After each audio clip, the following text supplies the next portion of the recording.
Thank you, everyone. Welcome to the Advocacy Coalition Mural Virtual Open House. I will now be introducing Principal Patrick Dean to do the welcoming remarks and land acknowledgement. Thank you all for joining us today. Well, thanks very much, Belinda, and good afternoon, everyone. Lovely to be with you all today. This is a very exciting event.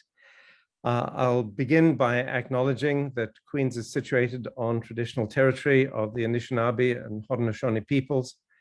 We're grateful to be able to live, to learn, to work, and to play on these lands.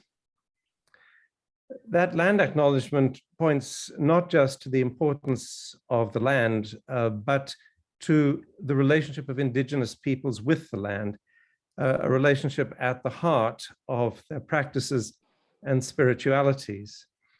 And implicit in that is a recognition of the extent to which we as individuals and as a society are shaped by and respond to the physical world that we inhabit.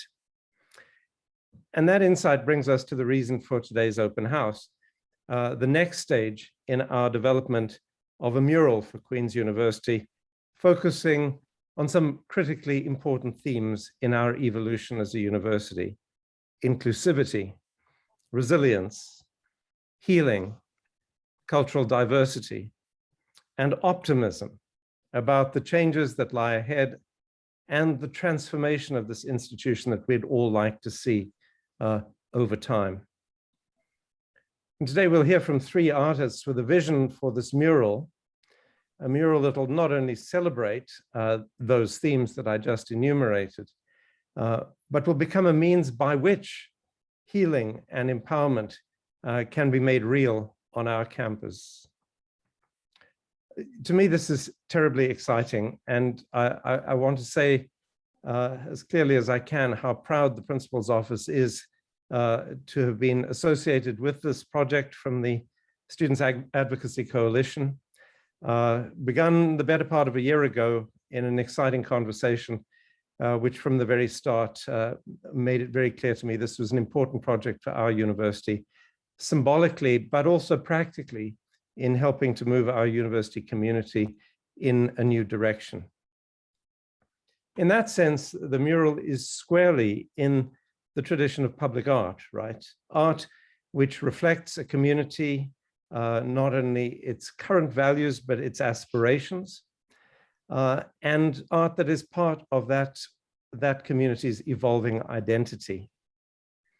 If you think Queen's has just celebrated 180 years of existence, but it is in the middle of a radical and far-reaching transformation in the name of those values that I enumerated. So this is an exciting moment. Thanks everyone for joining us here today. Exciting to see the artists and their thoughts about the murals, and to involve all of you and the rest of the community in setting a course and choosing the image that we would like to see on the arc in the years to come. So thanks everyone, thanks Belinda, and I'll hand it back to you. Thank you, Principal Patrick Dean, for those remarks. So now we will go to the presenters. I will introduce each artist as they come in. We will have one presenter present at a time, and after their 5-minute presentation, we will be taking questions. The first artist is Charmaine Lurch. She's an interdisciplinary visual artist whose work draws attention to human environmental relationalities. Lurch's paintings and sculptures are conversation on infrastructures and the spaces and places we inhabit. I invite her now to take the floor and present. Oh, sorry. Oh yeah, actually, sorry. Hi, Belinda. She's not here yet, but maybe we can pass it over quickly to the Queen's Advocacy Coalition. Yeah, sorry. No worries. Thank you so much, Belinda. So hello, I hope you're all having a lovely evening so far. I know I speak on behalf of both Jaden and I that from the bottom of our hearts, thank you so very much for joining us here tonight to learn more about this incredible project that I think is about 2 years 2.5 years in the making at this point, before we presented it to Principal Dean last year. So my name is Shohana Bennett-Dewara, and I am the co-founder and previous co-chair of the Advocacy Coalition, and I did work closely with our group to bring the mural project into fruition. Hi, everyone. My name is Jaden. I'm also one of the co-founders and co-chairs of the Advocacy Coalition. So as Shohana said, we've been working on this project for nearly 2 years, so we're very excited to have you all here. So before we head into the rest of the presentation, I'm just going to explain a little bit about the mural project itself. So be beneficial to introduce you to the coalition and what we do and what we kind of stand for at Queen's. As student leaders in advocacy work at Queen's, we found that incredible initiatives related to equity, diversity, inclusion, and indigeneity were occurring across the sector, however, operated kind of independently of one another. So at its core, the Advocacy Coalition was born out of a need to empower individuals and provide equity-seeking student groups with a common platform to discuss, partake in initiatives, and funnel and adapt concerns into tangible policies as a powerful collective rather than only individually. Now more than ever, alliances and partnerships in advocacy work are vital as they enable us to shift the balance in power. Through working groups towards a common goal at the Advocacy Coalition, we can enlarge our networks, allocate resources, provide peer support, and are better able to defend our interests. We are more powerful together than alone. So in August of 2020, as we were alluding to earlier, the Advocacy Coalition as a group did propose the creation of a mural at Queen's. That's kind of when the idea was formed at its most basal level. So in conversations with our coalition and other marginalized communities at Queen's, we did all agree that for far too long have things like colonialism and institutionalized racism manifested on a broader scale, upheld values of prejudice and discrimination and hatred, often preventing QT BIPOC students, staff, and faculty at Queen's from possessing a safe platform to really document their experiences. We know that marginalized and racialized students are consistently reminded of the lack of space that often exists for them at Queen's, that frequently erases the presence of those who have resided here and who currently reside here. So as Patrick Dean was speaking on earlier, the purpose of our mural is to really visibly illustrate the diversity of students that exist in the Queen's community and to both celebrate and really acknowledge this diversity and solidarity that exists within these communities. And through really centering marginalized communities, the mural provides this really incredible and unique opportunity for us to shift the conversation and really focus on our stories and on our experiences. It gives us this incredible gift to evoke a sense of ownership on these grounds that enables us to call it home in a way. So the mural is really a visual reminder to QT BIPOC students, staff, and faculty that they are not lone individuals on this campus, but instead they are empowered and beautiful and resilient in themselves. At its core, Jada and I talked a lot about what this mural stated, and I think we came to the conclusion that simply it says that we are here, we exist, and we are not going anywhere.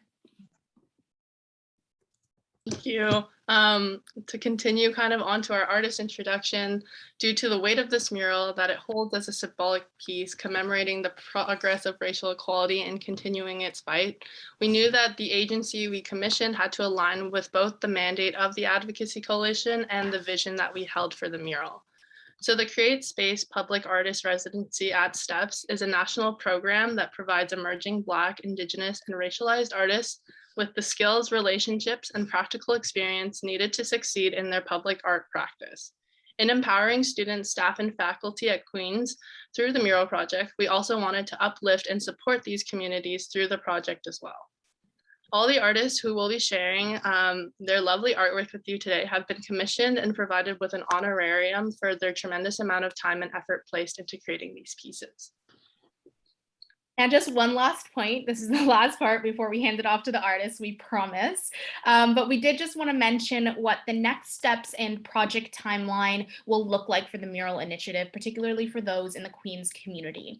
So for those of you who are very much like me and happen to have a lot of ideas after meetings or after sessions have been concluded, we will be opening a feedback form until February 9th, where you are all very much welcome to submit any and all additional comments that you would like to provide the artists with to incorporate into their final designs if you don't get a chance to this evening. Now, once the artists have received those comments, they are going to work to integrate that feedback into their projects, and these final designs will then be advertised, and a poll to choose which mural will be going on the side of our Athletics and Recreation Center building will be open to the Queens community on February 21st until March 7th. So I do encourage you all to look out for that poll because it's a great opportunity to get involved in the Queens community. And with that, that's it. So again, thank you all so much for joining us this evening. As Jaden and I mentioned earlier, the creation of a mural dedicated to QT BIPOC students, staff, and faculty at a predominantly white institution is no easy feat.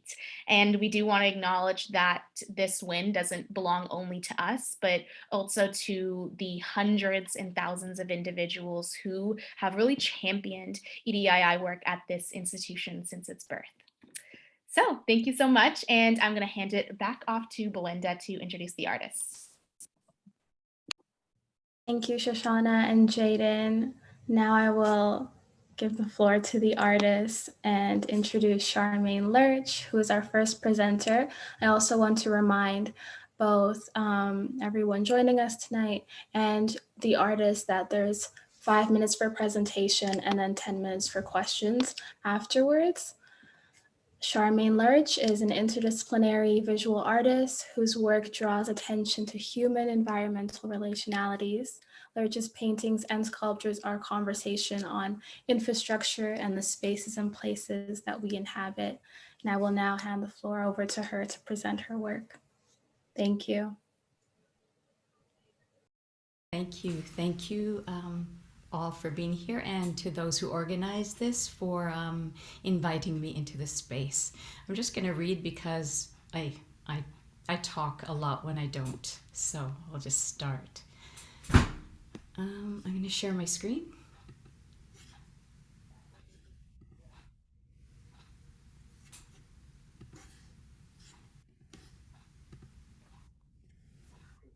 Can you see that?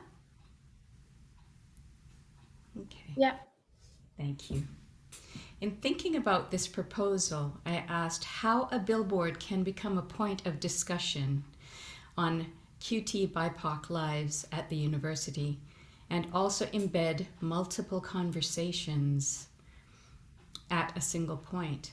I am drawn to overlapping ideas and dialogue around the environment, about being and belonging and grace, and imagining inside and outside of space or spaces. It is part of my general work, my practice as a sculptor, as a painter, as an arts educator.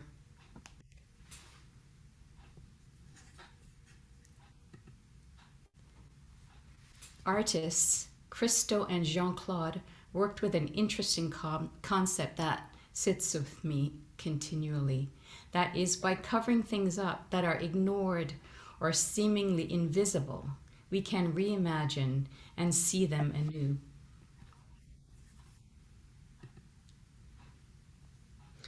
So how would I, with this concept in mind, restory the campus with new narratives?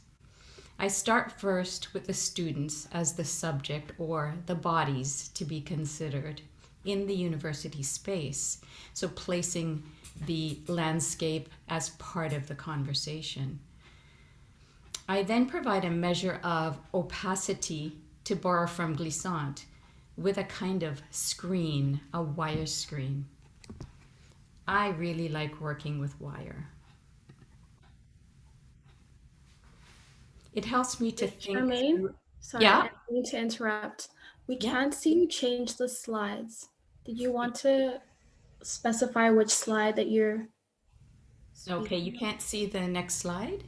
No, we see them all in order. Oh, really? Okay.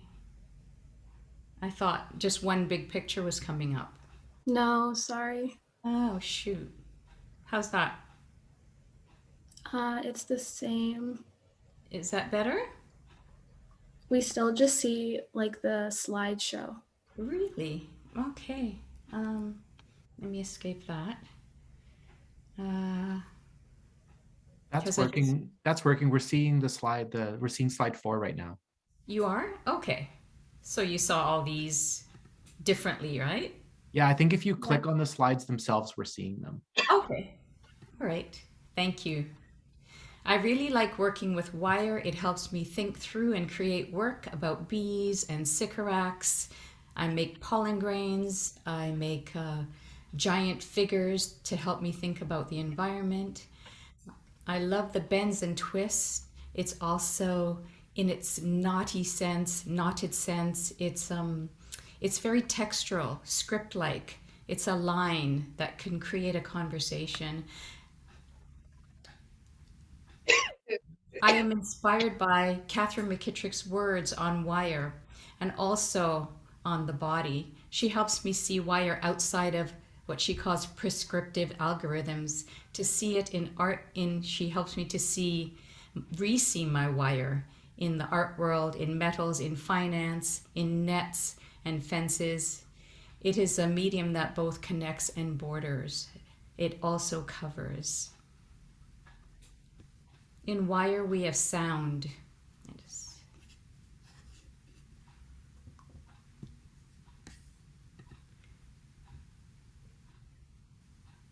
In wire, we have sound. In sound, we have voice. And with that voice, we have the body as a site of livingness. This is a character that I created from Shakespeare's play The Tempest called Sycorax. And within her body, she has DNA strands. And what I like about this work is because of the position of the hand, that people tend to come and try and pretend to shake it or interact with her or take pictures behind her so that that you can see them through it. And here's one example. The wire then becomes a communication process, overlaying the subject in relation to the space. The knots and twists of wire are not prescriptive. It does not allow easy answers. There is not a full knowing. You don't come with answers already set in your head. It is both opaque and transparent.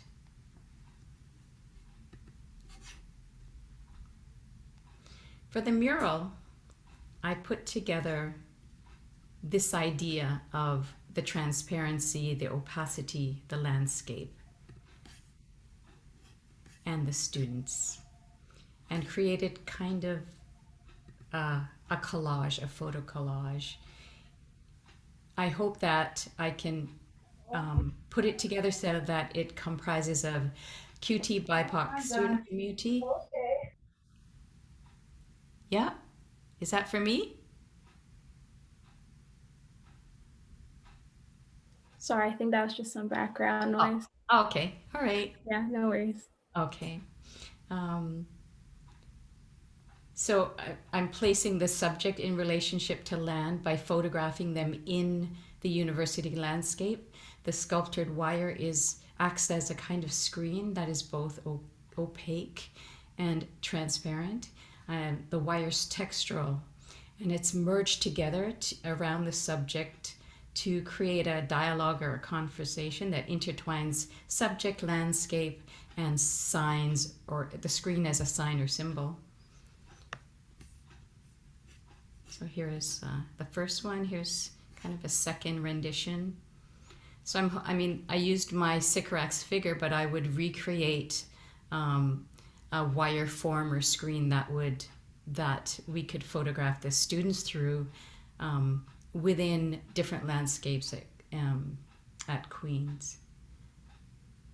I hope that the wire would communicate nuanced meanings that can enhance the work without necessarily pinning down a specific point. I would like to have it be a conversation on the body, on the landscape, on all the questions that you posed. I also hope it will be presented a joyful conversation around QT BIPOC students. And finally, I'm hoping that the mural on the wall will borrow from Stewart's Hall saying, be pasted over a complex structure of dominance and cover it up in some small way. I put it, so that was the first one. This is the second. So I'm trying different ways that we could screen or create some kind of texture. And then I put it on the wall.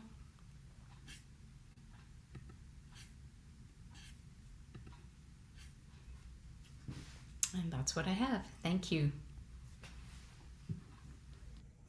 Thank you so much, Charmaine. We will now be taking questions or thoughts. Thank you. So please raise your hand so that I can have Charmaine answer all of your questions in order. And please remember to keep your questions on topic for the mural.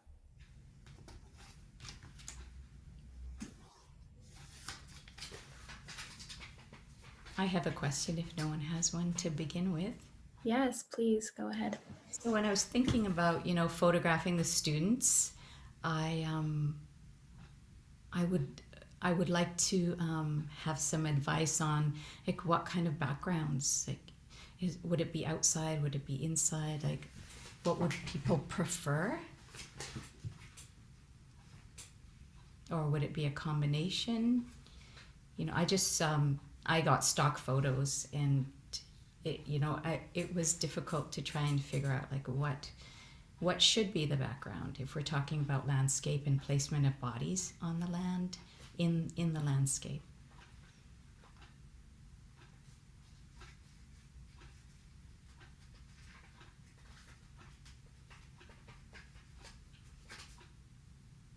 I think we have, just thinking about the different locations that are available at Queen's, I definitely am seeing different options in terms of kind of relevant buildings on campus and things that kind of hold historical power almost, and specifically the role that they play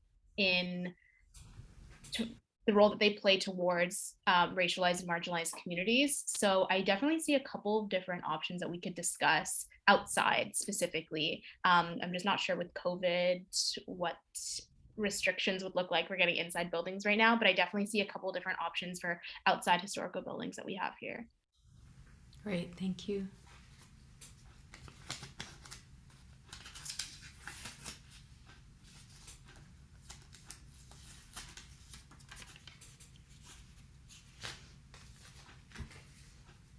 I have another one if there are no questions. Catherine has I have hi Charmaine, it's nice to see you. I apologize, I'm in a weird place in my house, so I'm going to stay off camera if that's okay. Lovely to see the bee. Yes. I was wondering if you could talk a bit about the materials that you're going to use because it's outdoors. And I'm thinking specifically because I don't know much about photography, if the images will be like photos or if they'll be, I know that you do charcoal drawings as well. So can you talk about the use of materials that you're imagining?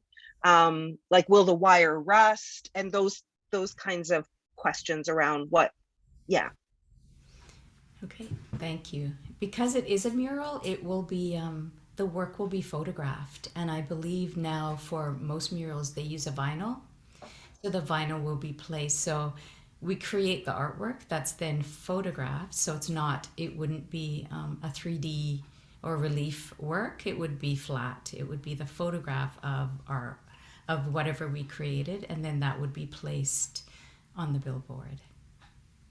So there wouldn't be wire pulling it out. It would be a picture of the wire. Right. Got you. Thank you. So I'm planning kind of a photo collage, like, you know, photographing the students in the landscape with kind of a screen or a wire creation in front of them, and then having that photographed. Thank you. And we have about time for one more question. And if no one has a question, I believe, Charmaine, you do. Yeah, I wanted to have help in thinking through the idea of opacity. So the screen both covers, but it also, you can see through it. And, you know, the wires create lines that might cross faces and whole bodies. And I'm wondering if how it might be taken. And, you know, I'm always thinking, is it kind of a crossing out or is it a connection? So anyone see challenges with that?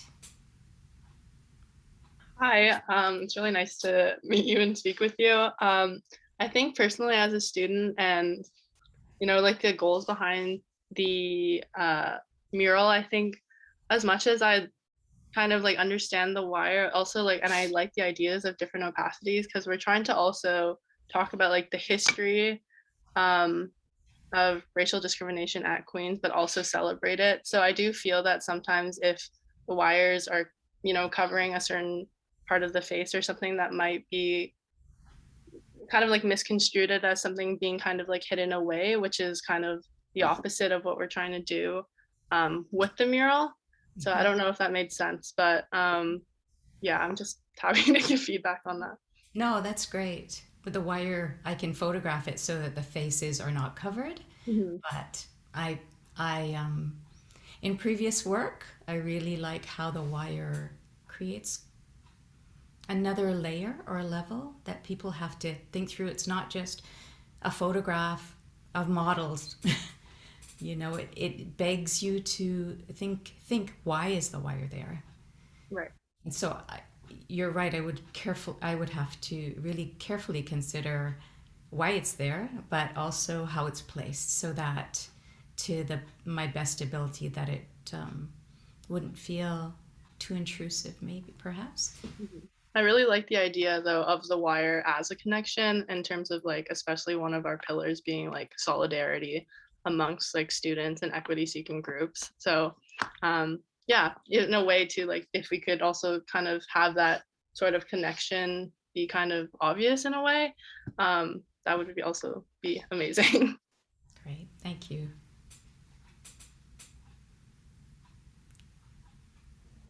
All right, thank you, Charmaine. That was great. I think we're gonna go over to our next presenter, but thank you so much for showcasing your art. And thank you all for your questions. Thank you so much. Thanks, Charmaine. Bye. Bye. So next up, we have Anna McIntyre. Anna Jane McIntyre is a visual artist based in Montreal with a playful practice that combines storytelling, drawing, sculpture, printmaking, performance, installation, and microactivism. Her work investigates how people perceive, create, and maintain their notions of self through behavior, and visual cues is an ever-shifting visual mashup of British, Trinidadian, and adopted Canadian cultural traditions. I will now pass the floor over to her to present her work. Thank you for joining us, Anna. Hi, thank you. Hello. So fun. Okay, just dive right in. Hi, everybody. Oops.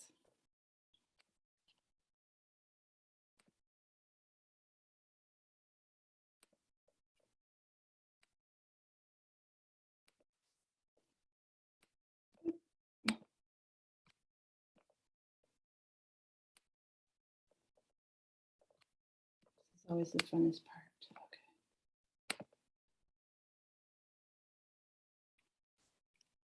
Okay, can everybody see my screen? You bet. Yes. Okay, awesome. So thank you so much. I'm so excited. I'm gonna just put this down here. It's gonna stay. Okay, very good. So here we go. So revolution is not a one-time event. One of my many passions are making gifts. This is not my gift, but I've got a few that I've just thrown into my presentation. So who am I? Thank you for the introduction. I'm a multidisciplinary artist, and my projects are, they explore themes related to Afro-presentism, culture as a tool to affect change, the story of the economy, systems of power, identity maintenance, and manufacturing belonging. I guess I treat culture as a way to facilitate change. And I'm a microactivist, so I really appreciate like very small actions and understanding that, yes, we need big change, but also small change in the community is a beautiful thing to participate in. So here are some quotes on the function of art and why I was so intrigued to participate in this project. The role of the artist is to make revolution irresistible. That's activist and writer Toni Cade Bambara. And Bell Hooks, who sadly just passed away. The function of art is to do more than tell it like it is to imagine what is possible, which is related to my proposal. And I was delighted to discover about Robert Sutherland, who originally left his estate to Queen's University and thus avoided U of T from buying the university. That's an interesting discovery. And in the power of arts participation in the arts and belonging. I mean, I think of racism as really like a byproduct of the transatlantic slave trade. And the way that I combat that as a microactivist is I really have like a wide gaze. So I tend to try and facilitate change by not necessarily declaring it overtly in my projects and sort of taking a wider gaze because I find that sometimes when we're considering different strategies to foster inclusion and facilitate belonging, sometimes if you're always looking at racism, it's always, or any of the isms, you can get yourself into a corner. And I think the whole, the best way to decolonize ourselves is really to have as wide a gaze as possible and consider the past and also really appreciate and experience the present and play. I think play gets you out of survival mode. And with that, you can imagine a future that you want to belong to, and that includes you. And this is a great statistic. Canadians who rate arts, culture, and leisure in their city or town as excellent are 2.8 times more likely to report a very strong sense of belonging to their city or town compared to those who rate arts as poor. It's from the census in 2015.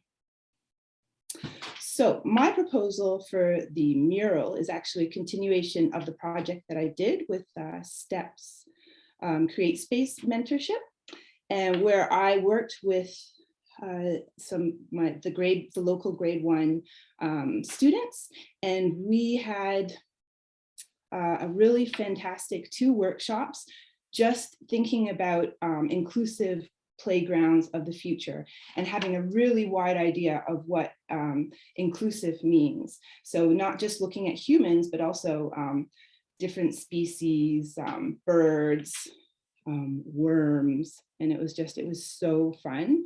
And I have a huge catalog of fantastic drawings. And I made a collage from it. And what I would like to do is to develop that into a larger scale mural.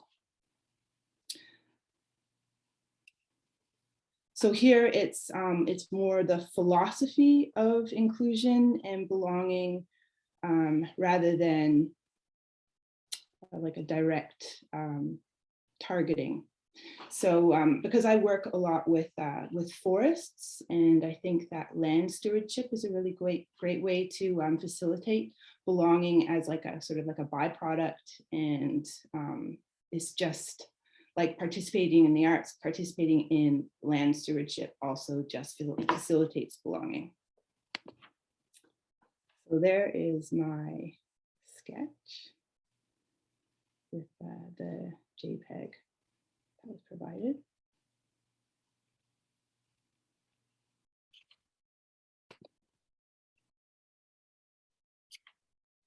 Because my favorite thing in compositions is really to be able to go into, to understand that there's like a depth into the composition, and also that it's just like a view of the composition. So there's like a whole world, and that it extends beyond that little window view that you're shown. And so it's also like color therapy. I love seeing color, especially in the winter.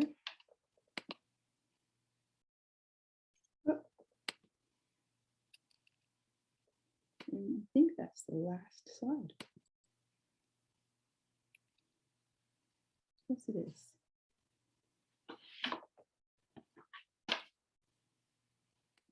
You have any questions?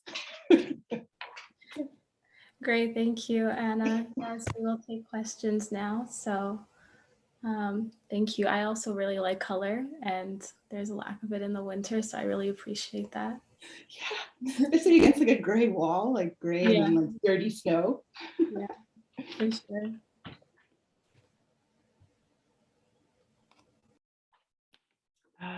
Do I have to monitor? Should I go, should I stay in the share or? Up to you. I think it's nice to have it in the background, but it's up to you.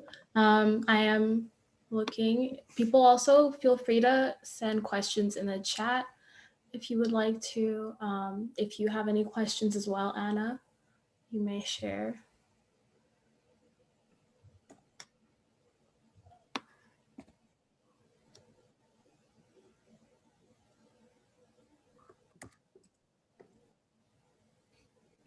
Not really. I'm so curious to know what other people designed. Yeah. The background that I chose is because I'm always thinking about contexts all the time, and it's a large wood print where I sort of I collaged a whole bunch of stories across time.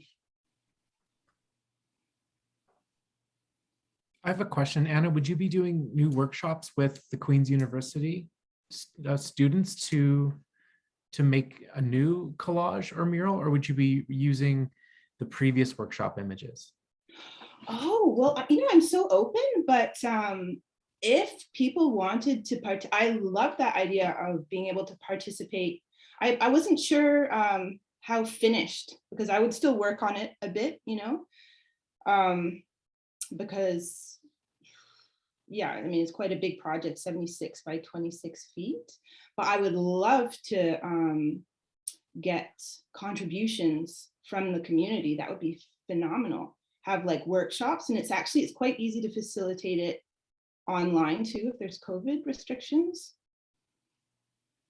That would be very, very fun. And then make a collage that's sort of collages, playgrounds of the future and present, made by the participants. Yeah, that would be great. I would love that. Thank you. Yeah, that would be super cool. Similar question from Mary Diamond, who asked if you already have the children's images, or would you be seeking local school children? Well, I just wasn't sure about like how finished it was supposed to be. Yeah. So I already have a lot of source material that I can use. I've got like 60 phenomenal drawings, and they're quite large, so I can use some of those. And then, but also it could be I think that would be the funnest thing, is to make a call and do some workshops in the community. So there would be a sense of ownership. for sure. We have room for a couple more questions.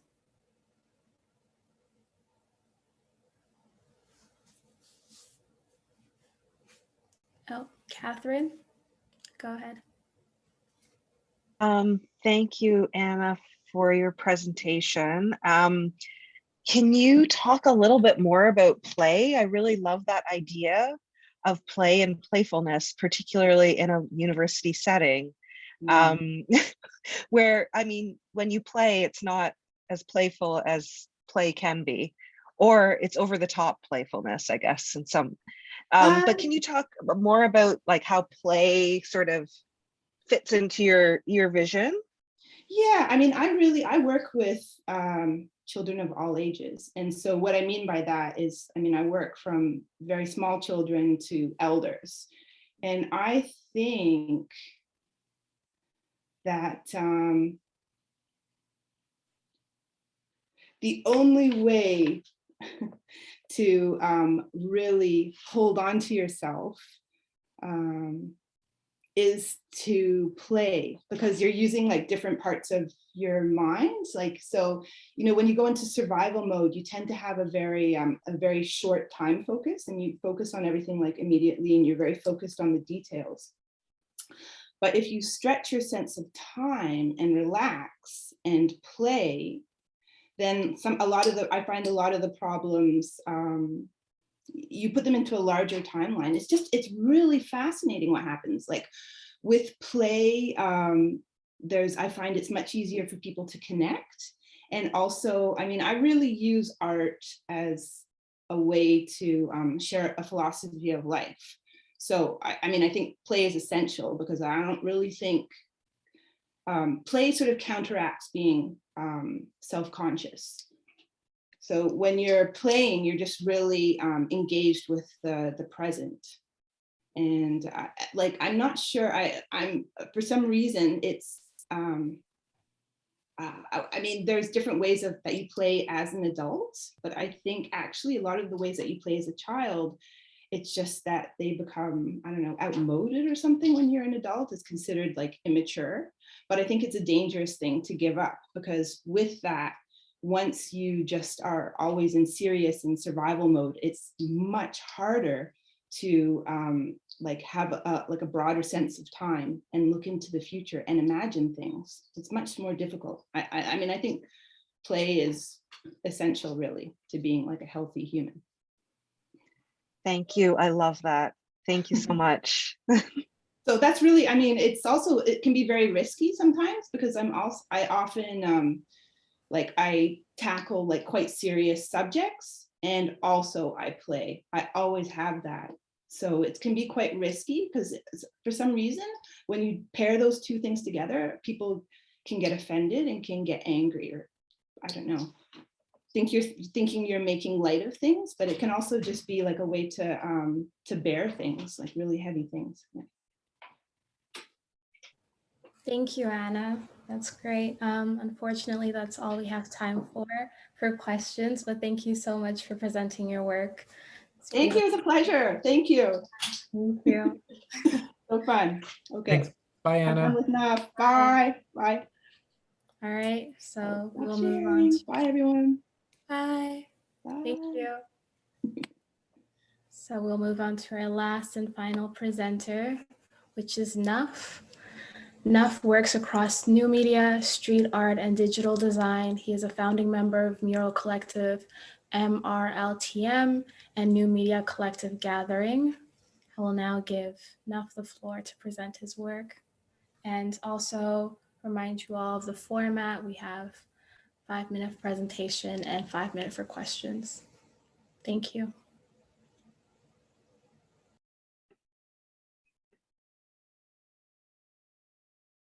Hi, Nuff. Hello. Hello, can you hear me all right? You bet. Excellent. Sorry, I missed the beginning of that, but I did hear this 5 minutes for presentation, 5 minutes for questions. So if you are ready for me, I can start straight away. Yep, go ahead. All right, let's see. Let me know if you are seeing a presentation up, and I will begin. Yep, see it. Thank you. Okay, excellent. So thank you everyone for your time, and I'm going to jump right into it and talk about the idea that I'm going with. So the themes that I am exploring are perception and perspective. This is kind of the idea that everyone has a sort of different way of looking at the world based on kind of their lived experience. And this arose from the question, how might we celebrate diverse perspectives in a fresh way? And so this idea that, yeah, everyone does have a unique perspective. And even when we look at the same thing, we tend to draw different conclusions because what you see depends on where you're standing. And I took that in sort of a literal direction and realized, we have this giant area of space. And if different people were to stand in different places and look at that mural, they would see different things. So how could we sort of create this physical embodiment of this idea of diverse perspectives? So I started to reference optical illusions, the work of MC Escher, a lot of street artists that are kind of working with this idea of anamorphism. So based on your viewpoint, you see a slightly different thing, with forced perspective and with illusion of depth. Those are the three main things I looked at. And so started to move towards the direction of abstraction, representing this with abstract geometry. Now, to reference that geometry, I looked specifically at Nigerian textiles. My family is Nigerian. I grew up around a lot of these textiles to kind of pull some of that geometry. And this is sort of the starting point for the shapes that I expect to weave into this mural. And then the final thing that I'm referencing, or two things, I suppose, is sort of this idea of optical illusion games that I grew up with as a child, and I think a lot of children grew up with, both in terms of Magic Eye books and then Where's Wally, which I know in North America is Where's Waldo, but I'm used to saying Wally. And this idea of looking and finding in an image, really packing a space densely with visual information, and then asking the viewer to kind of go in and investigate what they're seeing. And so this is kind of the level of density that I would hope to achieve. I didn't have nearly enough time to try and sketch like an image that's this dense, but hopefully the references kind of convey that. In terms of layout, I noticed in the image that we were sent of, and I hope to clarify this at some point in the future, in the image that we were sent of the wall itself, that there's this sort of huge rectangle right in the middle of the wall. I sort of eyeballed where I thought that would fall. And it feels like if this is 76 feet by 26 feet, then that space itself is actually quite large.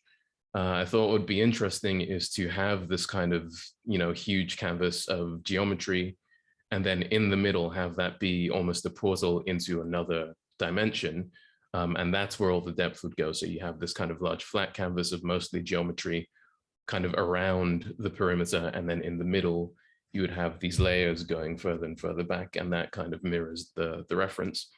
And then one final thing that I think would really amp up this theme of perception and sort of shifts in perception would be to employ augmented reality. So because this is going to be a digital mural and all the assets are going to be available already as, in my case, an Illustrator file, it would be fairly straightforward to then use something like Artivive or Spark AR and transform that into an animated mural, which someone would be able to access on their phone, using a free app, or even using Instagram if done with Spark AR. So this is an example of an AR piece that I've done in the past, where I've taken the digital file and just animated that.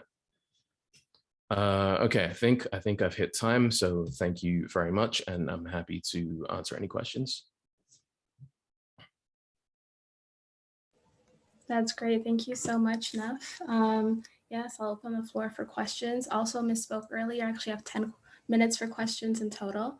But yeah, if you also have questions to start us off, feel free to go ahead. Me? Yes. Yeah, so I'm wondering, like, I looked on Google Maps at the space, and it sort of looks. I'm wondering, like, what the wall looks like. It's almost in a laneway between two buildings. I'm wondering what that laneway is used for. What people kind of do in there, if it's like, does traffic flow through there? Is there activity happening? It was kind of unclear from looking online.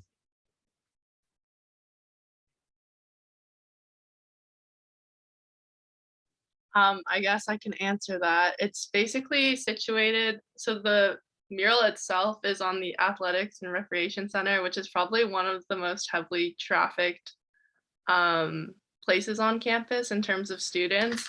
Like, it's kind of like where all the food is, the gym. It's like, I would say, probably one of the biggest student hubs. And across from it, there's Mitchell Hall, which is also kind of a student hub. It's a new engineering building. There's the kinesiology building and stuff. So it's kind of like a little, yeah, I guess like a laneway in terms of people like passing by. So a lot of people would see it.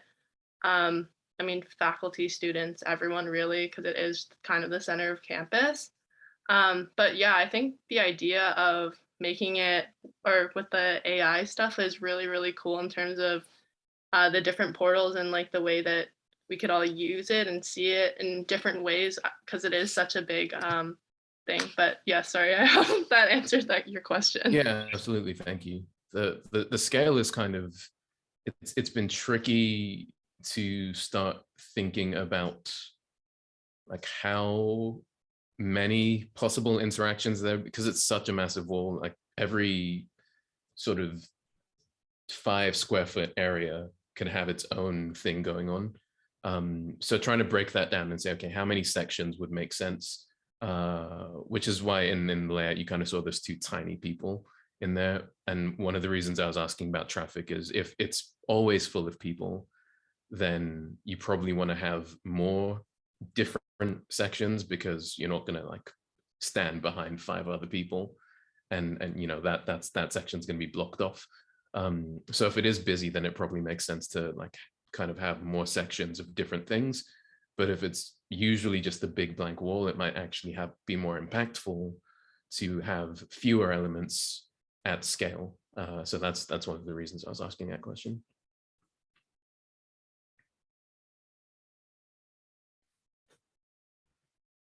Sorry, just had another question again. Yeah, In absolutely. terms of, I really like the idea of the portals and everything and like perspective. One of our things that we really wanted to come out of the mural as well was like kind of like a sense of unity.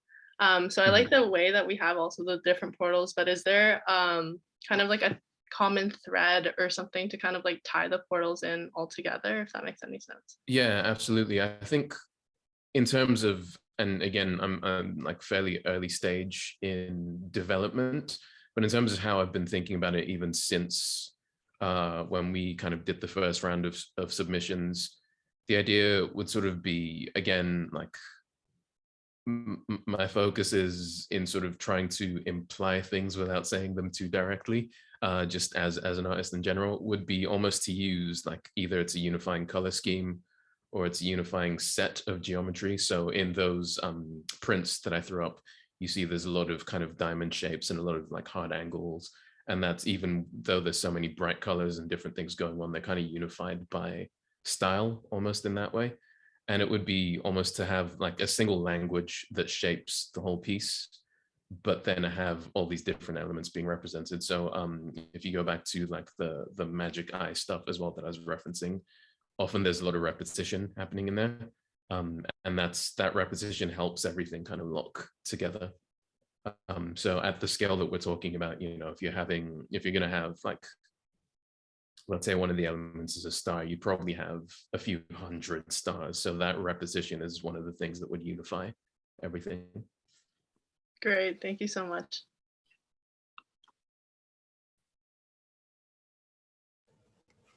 Thank you, Jaden. Anyone else has a question for Nuff? feel free to also just enter it into the chat.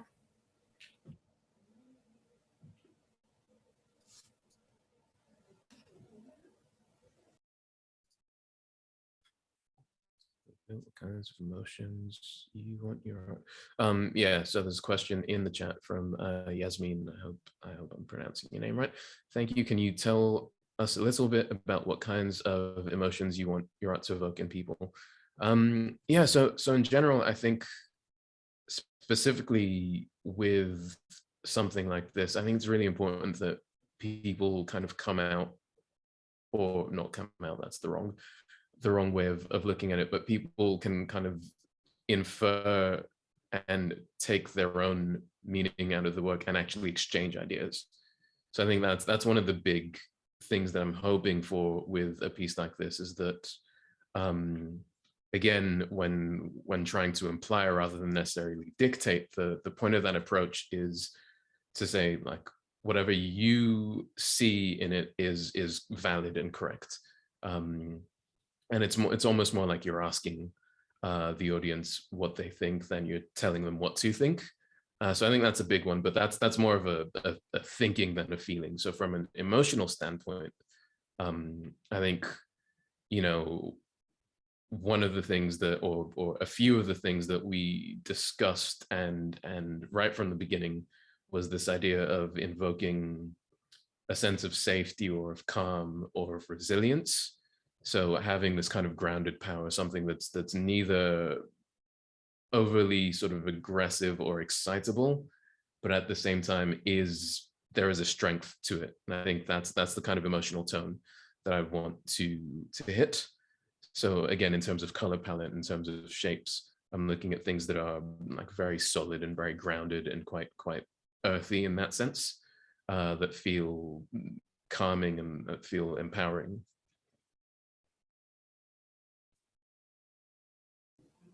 That's great. Thank you. Thank you. I think maybe we have time for one more question and then we'll end it here.